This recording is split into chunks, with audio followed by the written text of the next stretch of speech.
This is the legs. Quarterback's legs.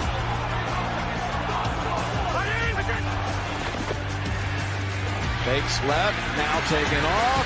Gonna run for it, he got it! And there he goes! Inside the 10, the 5. Oh, the play of the year in the NFL!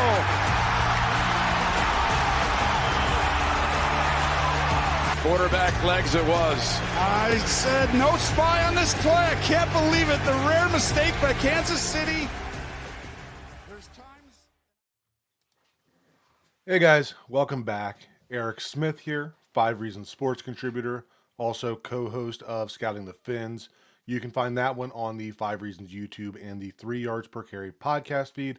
I've also started doing a new show called Focused on Fins with Anthony Testino. We've been recording those live on Wednesdays, so come check those out as well. Today we're going to look at, it's Week 13, Game 12 against the New Orleans Saints. And obviously it wasn't a pretty victory, but this isn't where we get into all of that. This is where we grade the offensive line and focus on their performance specifically. The big return for the offensive line this week was right tackle Austin Jackson, and he replaced Larry Borom in the starting lineup. As we get into the film portion of this video, we are going to add a little emphasis as to what Austin Jackson did in this game, but we're not going to make it exclusive to Austin Jackson. So with that out of the way, let's get into the grades for this week. The return of Austin Jackson this week means the Dolphins are no longer covering for 3 offensive linemen. They came into the season expecting to cover up for the rookie Jonas Vainaya, and they quickly had to cover up for the entire right side of the offensive line, being Cole Strange eventually and Larry Borom, with Austin Jackson replacing Larry Borom in the lineup. We still have Cole Strange that they are doing a lot of stuff to work around, and Jonah is starting to round into shape. But the result of that is that the grade this week was a 6.60 for the overall offensive line, and that is the best grade of the season. Kind of funny how that works when you start to get 4 out of the 5 expected starters back in the lineup. We are closing in on Christmas. Maybe we get a Christmas miracle that we get James Daniels in there as well, and we can see the full line. But it is what it is for now, and this was their best performance of the year overall. In terms of things they did different this week, there was a change in the way the game was called with Austin Jackson. I kind of highlighted some of those on Twitter. One thing that I noticed the last few weeks, we've kind of highlighted a concept that they have ran to the right side, total of looks like 5 times this year, but they always ran it to the right. It was the fold concept. So this week with Austin Jackson returning, they ran that to the left for the first time, and it didn't hit for anything big. I think it was only like 2 yards, but it was just an indication that simply having Austin Jackson in the lineup is going to expand some of the stuff they can do with the playbook. And you can see that in the counts for outside zone as well. I don't think that they were necessarily as heavy going away from outside zone as a lot of people seem to feel, but there was kind of a lean away from it, especially on the right side. Yesterday's game, they ran more outside zone to the right in any game except for the Bills game this season. So I think that we're going to continue to see that, but they also ran it more to the left as well. I charted a total of 16 run plays where they ran outside zone, and I think one of the plays we're going to get into in the film review is going to be one of those outside zones to the left where Austin Jackson on the right side still made a significant difference. So, just a interesting note on the way that having Austin Jackson in the lineup changes the way the run game can be called. As always, we are going to start out with our lowest graded offensive lineman of the week. And for this week, it was the rookie, Jonas Vainaya, coming in at a 4.73. And even though he is the lowest graded offensive lineman once again, this is a change up to see our lowest grade being just below that average grade of a 5.00. And I think every week before this, we had at least one player, whether it was Jonah, whether it was Cole Strange, whether it was Larry Borom, somebody's down in that 1 to 2 range in terms of the grades for the week. And this is something we've talked about several times, that as this line builds continuity, as they find their footing, that we hopefully start to see most of these grades being above average. And that's what we got this week. And that was a big reason why this was the highest graded game of the week.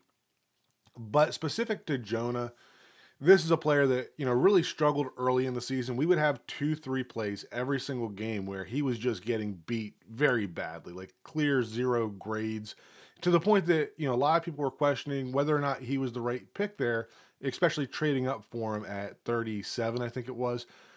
But these last few weeks, we've seen him kind of stabilize, and that continued this week. Even though he's a little bit below average with his overall grade, when you look at the plays that he did not grade as a 1 on, there was only one play, which was a pass play where it was a half slide to the left, where Jonah graded as a 0. Every other grade that wasn't satisfactory, he at least got partial credit for it. And there was more issues in the run game, especially going to his side, than anything else for this game. But it wasn't stuff where he was just getting beat clean. He wasn't giving up, free defenders for tackles for losses, stuff like that. So this is the type of stuff that you can continue to develop, continue to improve as the season moves on. And hopefully we, kind of see this 4.73, see that turn into the floor for Jonah's performances and start to see him grading a little more consistency above that 5.0 mark. But still, solid week for the rookie here. Our next lowest grade for the week is going to be left tackle Patrick Paul. And even though, again, this is the second lowest grade of the week, look at his season grade compared to where he was for this week. He's not that far below it. So this is kind of just emphasizing how well the line as a whole played, that Patrick Paul, who has had a very good season, is grading not far off from his season average, but is just below, or is coming in at, the second lowest grade of the week. In terms of stuff that he struggled with this week that kind of brought it down, the biggest thing were a couple of late game losses to Chase Young. So it was on the 10th and 11th drive of the game. And on both of those, I didn't mark him down with a full 0. I think that part of it came down to Chase Young just doing a really good job anticipating the snap count. He got off the ball quicker than anybody else on those two plays. And Patrick Paul, even though he took an L on both those plays, I think that if it was any other tackle on the roster and a lot of tackles across the league, you're probably looking at Chase Young being able to turn that corner a lot quicker than he did against Patrick Paul. So similar to Jonah, didn't have as many half credit negatives, and that's why he graded a good bit higher. But he only had one play that I had him marked with a flat 0, and that was on an outside zone to his left side. In terms of, where he struggled, there wasn't one specific place. I mean, there was an outside zone to the right, so he was on the back side. There was a pin and pull to the left where he, kind of struggled to seal his defender. Aaron Brewer had to help him. It was the two of them pulling. So got partial credit there. And then an outside zone to the left was the one where we got the 0. A couple of pass plays. So it wasn't anything, specific that Patrick Paul was struggling with. Just a few things that need to continue to be cleaned up. And, shouldn't be out of the realm of expectation for a second-year left tackle as well as he's been playing. I think that we're still looking at a player that is trending in the right direction. No concerns at all with this performance from Patrick Paul. I think it says more about the guys we're going to talk about next than it does about Patrick Paul that he came in where he did this week. Our next lowest graded player is going to be right tackle Austin Jackson. You can see that he came in at a 7.10. His 6.42 was just based on that first game performance against the Colts, so not a great baseline for him so far. But 2 games this season, 2 games above average. I think this is what we kind of expect out of Austin Jackson. He is a good right tackle when he is in the lineup. The problem with him has always just been being able to stay in that lineup. In terms of the performance this week, not a perfect performance by any means, but as we talked about earlier, just his presence changed what you're able to do in terms of play calling. He does still struggle in pass protection. His only 0 for the week was a half slide to his side where he got driven directly back into Tua. I think that's one that we're going to check out in the film review portion of it. The other ones that we had were all run plays. Outside zone to the right, counter solid to the right, and another outside zone to the right where there were where he at least got partial credit for those. But the caveat there, as we talked about with Larry Borum and Cole Strange, is that he got a lot of help in pass protection. Austin Jackson is a big boost in the run game, but there are still warts in terms of the way that he pass protects, and that shows up in the play calling there. In terms of half slide protection, so basically which way the center is going. So when we're doing a half slide to the right, Aaron Brewer, the center, is going to the right. He's got that right side A gap. The right guard, Cole Strange, has the right side B gap. And then Austin Jackson has everything outside of that. And, the benefit for a tackle like Austin Jackson or Larry Borum is they don't have to worry about the counter moves back to the inside because they should have the right guard there to pick it up. So when we talk about that, and the flip side of that, if you're on the opposite side of the slide, you're more of a one-on-one protection where you do need to worry about that defender having a two-way go. In this game, I charted 10 plays where they slid to Austin Jackson's side, so leaving Patrick Paul more on that island on the left side. And there was only 4 times where they did the half slide to the left, leaving Austin Jackson on more of an island. And there are ways to mitigate that as well, whether it's having a tight end on his side, having a running back chip there. I didn't track all of that, how often that happened when they were sliding away from Austin Jackson, but just the discrepancy in terms of the slide right protections just shows the team acknowledges and is willing to compensate for the issues that still exist with Austin Jackson in pass protection. So just something to keep in mind that even though he is grading better than Patrick Paul, he is also getting more help in the pass game than what Patrick Paul is. So as always, a lot of this stuff requires context, and it's why I look at every single play and not just whether somebody gave up sacks or not. Next up is going to be Cole Strange. He grades out very similarly to Austin Jackson, and his counts look very similar. So 7.19 for yesterday, almost double his season average of 3.42. But I think this is more of an indication of what it looks like when you're only trying to cover for one player. When you can surround a player like Cole Strange with an Aaron Brewer and an Austin Jackson, you can cover that player up a lot easier. I think that showed up in the run game where there were a few plays where if it was still Larry Borum playing beside Cole Strange, there was more of a stalemate there, and Cole Strange may have taken a partially negative grade for it, but having Austin Jackson in there and the displacement that Austin Jackson can create and the space that he creates with some of his blocks can kind of cover up some of the warts on a player like Cole Strange. But solid performance, what they asked Cole Strange to do, he did it well. Another player that only had one full negative graded play, that was on an outside zone run to the right. Cole Strange was actually pretty solid in pass protection, which has been kind of the biggest issue with him. But again, right, talked about the protection that Austin Jackson had in terms of the pass protection schemes. That applies to Cole Strange as well.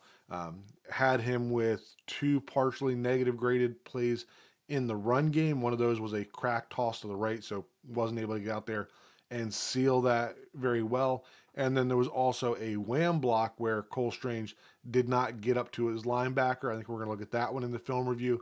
And then the one partially negative graded play I had for him in the passing game was a screen pass, so not anything in traditional pass protection for Cole Strange. So solid performance this week, but again, always with context there. I don't think that we're seeing a player that is individually making a huge leap here. I think that we're seeing the guys around him, that personnel changing, the play calling changing, and being able to cover up Cole Strange more, right? And we talk about those slide right protections and how much that aided Strange in the passing game, and then we talk about the rookie on the other side. If we had James Daniels in there and we could slide to the left, I think we would probably, see Jonah's grade look a lot closer to Cole Strange than what we have here. But, just something to think about for the future, that when we can give Jonah that help, then I think that, we will see a much better grade, and we'll probably see a little less criticism of him because we're not, we're not setting him up to fail in a sense, which, is kind of what they've had to do to this point in the season. And then Finishing up the individual grades, our highest graded player of the week was Aaron Brewer, coming a little above his season average. This week's grade was a 7.96. Season average is a 6.96. I did not have Aaron Brewer with a single zero graded play. Little more issues in the pass game than the run game, but that is Aaron Brewer in a nutshell. And I think, if I remember correctly, the only play that I had him graded partially negative in the run game was actually more due to a poor snap than it was the blocking itself. I could be wrong there. I know there was at least one that I had marked him down for the snap more than the block. There was also I believe it was a sack that was given up that on Twitter originally I thought there would be a defensive hold there because Brewer was kind of late reacting to a stunt and not able to get to the backside A gap. Upon film review, there was no hold. Brewer was just late getting over there. Minor mistake. Don't see that often from Brewer, especially with his athleticism. He's usually able to get back over there and make those plays, but it did happen this week, so we mark him as a partially negative there, and we move on. But again, looking at the grades across the board here, like this is the type of performance that we need to be able to see on a more consistent basis. And this was the Saints. They were not a good team. So I'm not going to say that we should expect this the rest of the season. But if we want to be able to compete for the rest of the season and moving forward, these are what the grades should look like, right? We've got a few guys that are playing above their season average, and we don't have anybody that is just awful, right? Nobody down that 1 to 2 range. Our lowest graded player is Jonah at just below average, and that's how you get to the highest graded game of the season for this group. So encouraging. I expect another good performance next week against the Jets, and we'll see how it looks moving forward. But with all these grades out of the way, we are going to move over into the film review portion of this video. As we get into the film review portion, the play that we're going to look at here is a new concept that the Dolphins broke out this week. So this is going to be, it is a center and Y wham block. And this is intended to look like a center and Y counter. So if we were running the counter, then basically we would get everybody blocking down here. Let me get the right color pen. So we're going to get everybody blocking down, the center pulling out, right? And then we're sealing. Brunskill's pulling through here, and we are there. That would be your center Y counter. Now the variation that we have here is going to be a center Y wham. So now this is the key block in all of this. We're going to get Pat Paul is going to seal out here. We're going to get Jonah stepping down as if he's blocking that defensive tackle, but then he is climbing. Aaron Brewer is still pulling out the kick, making it look like that counter. Should have Cole Strange climbing to that linebacker, a seal there, and then we bring our Y, in this case Dan Brunskill, across, and we're trapping him here. We're going to get Waddle coming in from outside the screen for the safety. And in my opinion, I think Cole Strange kind of had a bit of a brain fart here. He starts to the outside before he climbs to seal the linebacker.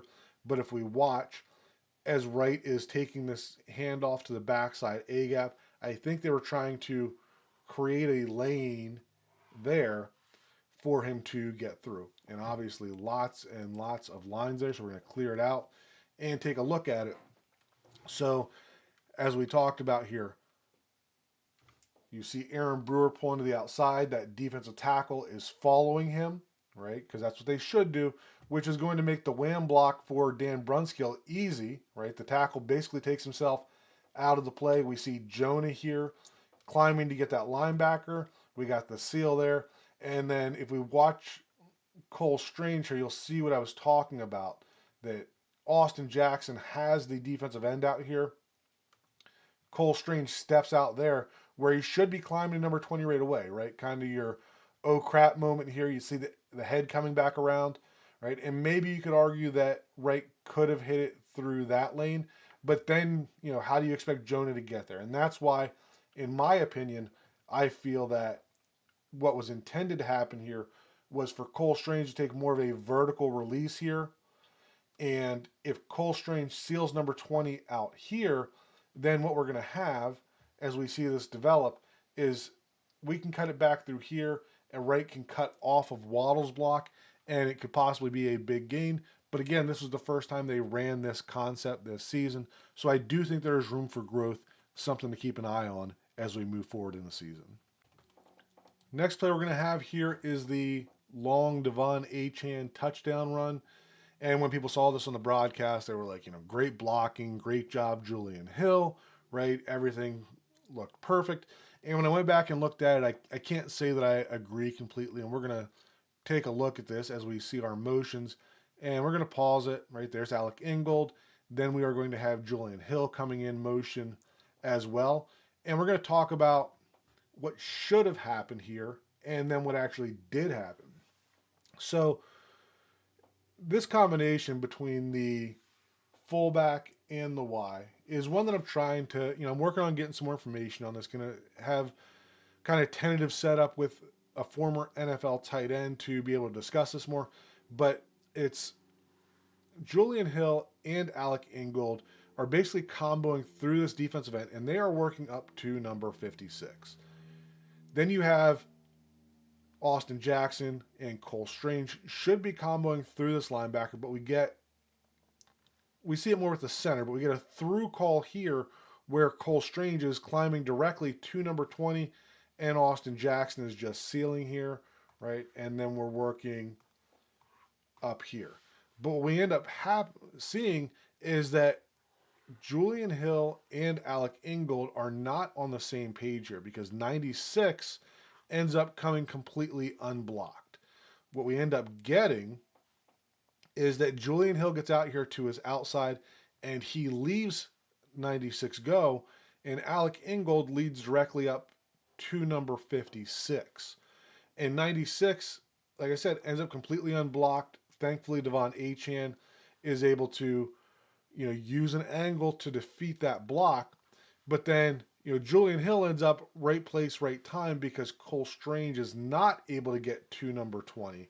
So it really looks like a great block by Julian Hill where he first takes number 96 and then climbs up to number 20. But I'm not sure that he ever should have left number 96. And number 20 never should have been there for him to get. So let's take a look at this. And here you can see Julian Hill on the outside there, fitting to the outside. You've got Alec Ingold leading up 256. I'm pretty confident that Julian Hill was expecting Alec Ingold to fit in there because you can see that, he basically lets him go completely. And then if you look more to the inside here, you can see that Cole Strange is climbing to number 20.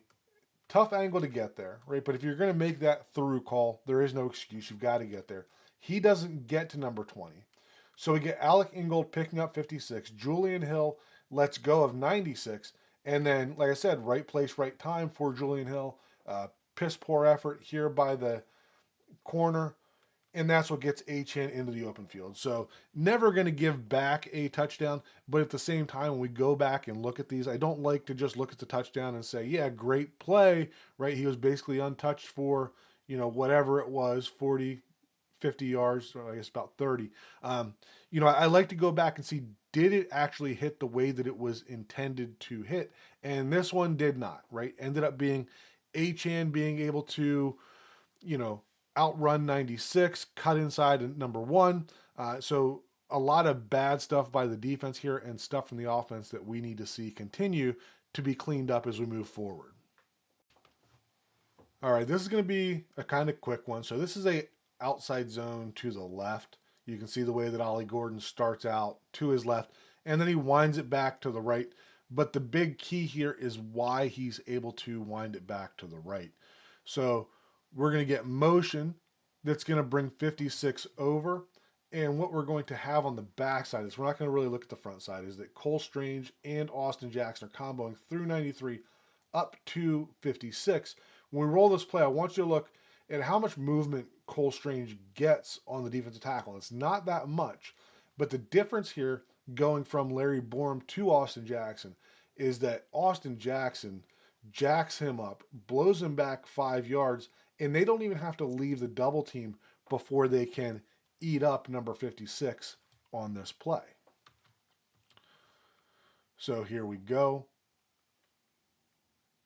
More motion, snap of the ball, right? See how Cole Strange, right? We're still going kind of horizontal with that. We're not creating any kind of real vertical movement.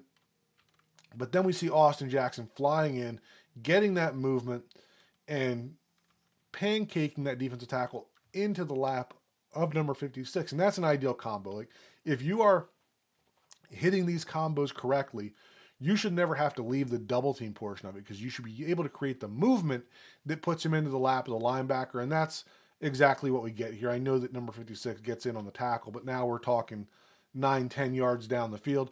But this is the type of thing that when you go from Larry Borom to Austin Jackson, now this play opens up big time. Whereas before, right, might not have had the movement here. Things get much more muddy in there. That defender that is getting cut maybe makes the play. Now we're able to get there, get through there, and get a nice little chunk gain out of it just because we're getting that movement on the backside that we haven't had so far this year. This one is going to be a pin and pull concept to the right.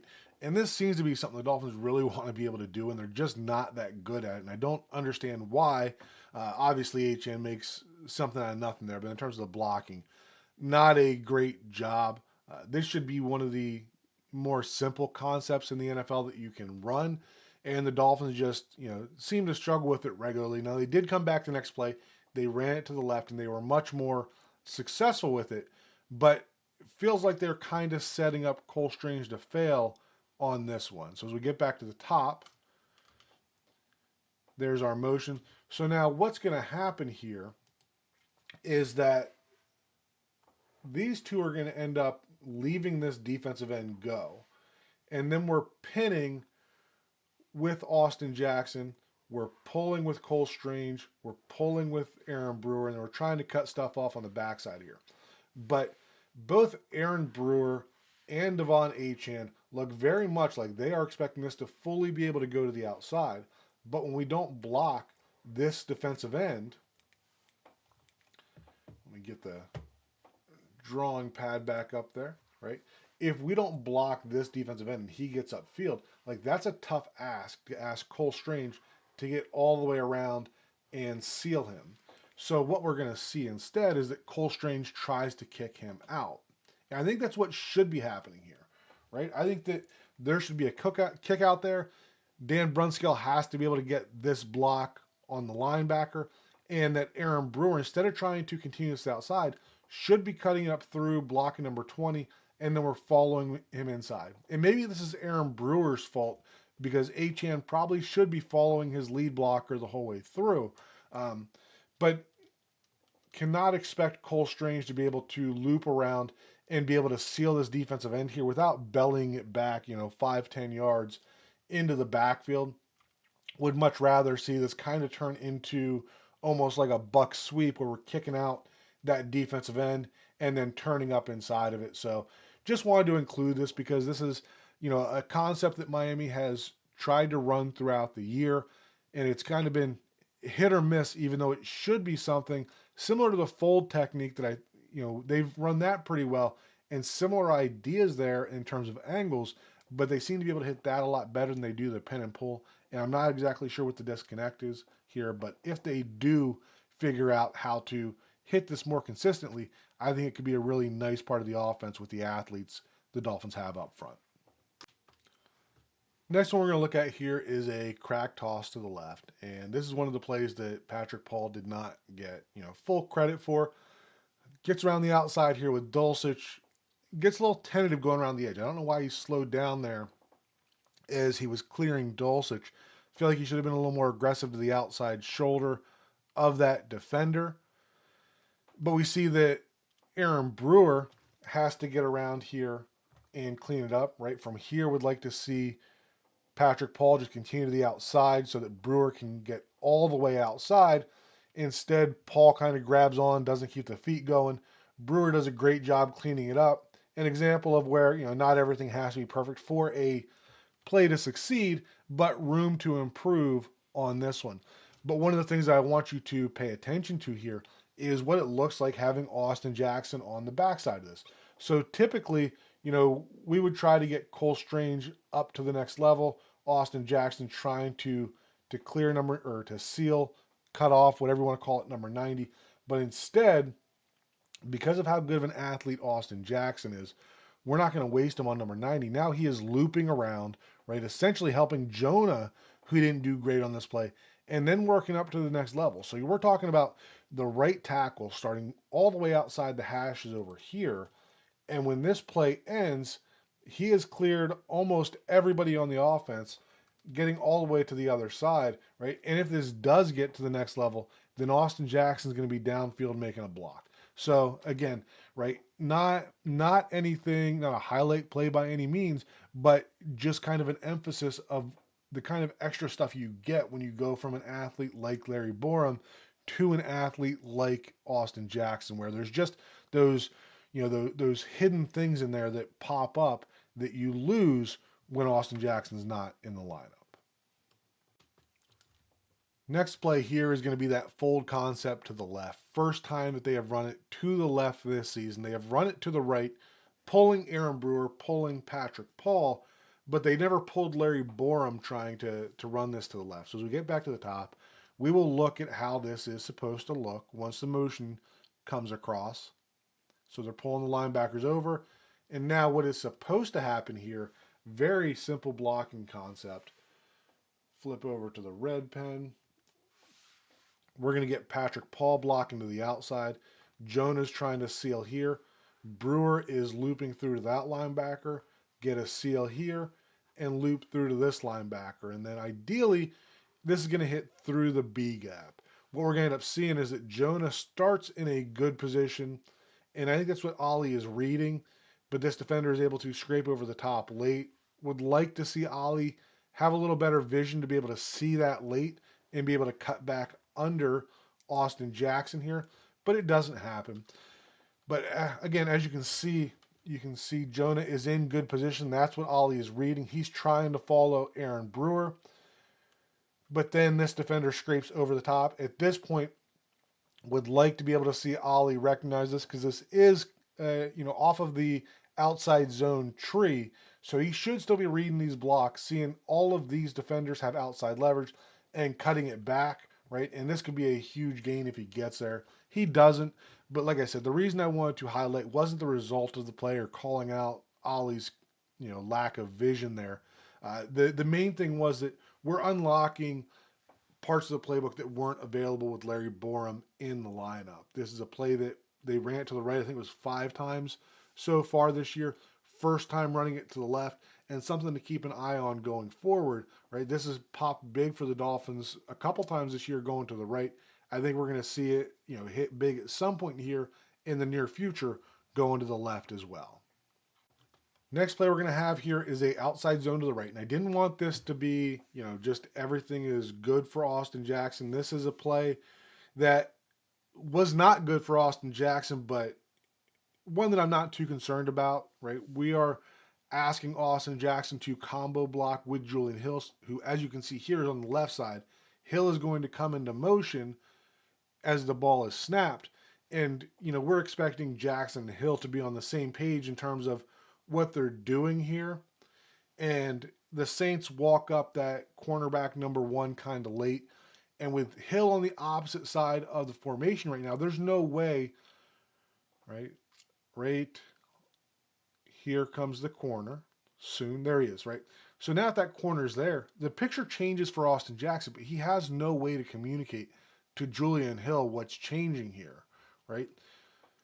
So as the ball snapped here, looking at the numbers, we're not in a good position here, right? We're going to get Alec Ingold's going in split flow. So we've got 1, 2, 3 to the front side. The combo is going to be up to there, right? But the Saints have 4 defenders over here. So somebody is going to end up unblocked.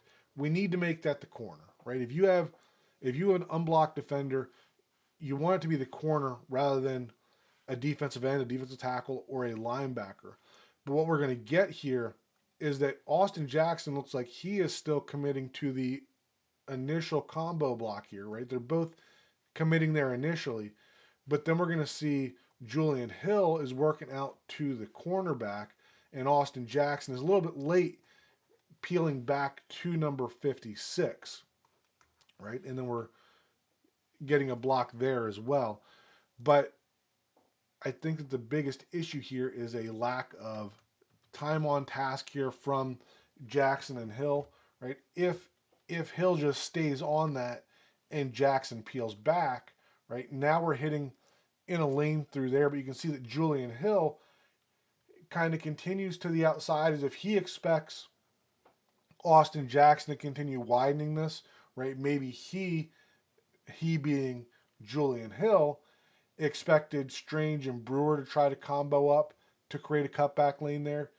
Obviously didn't happen that way, but this is just, again, not a huge red flag by any means, but an example of a play where when they see this on film, they're going to figure out how they want to handle this. It definitely wasn't the way this was handled, but they're going to figure out how they want to handle this and fix this in the future. But when you have a new piece coming back into the offensive line, these are the kind of, even though it looks like they're getting beat physically, I think this was much more a communication issue than it was either of these players just physically losing their matchups. And then this one was Tua getting sacked, and there was several times in this game where Tua was either pressured or sacked, and I did not blame the offensive line for it. On this one, I actually tweeted that I thought that we would see that on the twist here that number 93 would be holding Aaron Brewer and preventing him from, getting back to that backside. But we watch his right arm, right? He's kind of hooking Brewer's arm, but not nearly enough to slow Brewer down. So in this case, I feel this was definitely an offensive line sack, and specifically on Aaron Brewer. Again, not a big red flag, not something we see very often from Brewer, but just one that I wanted to include in the film review here because I did see it differently live, and now that I'm looking at it here on film, right, this is why we go through and grade every play, look at every play, because when you look at it on the broadcast, it's not always the same as what you see in the film room.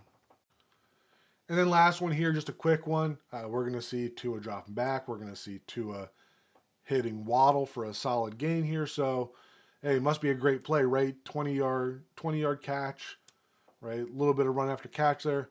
But what I want you to look at is Austin Jackson on this one.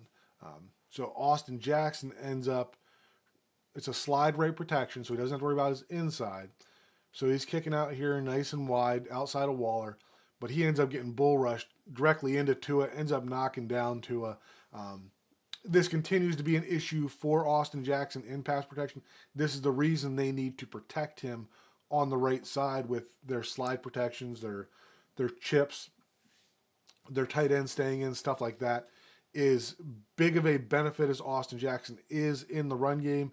He is, a similar liability to Borum in the pass game. Not a perfect prospect by any means, but,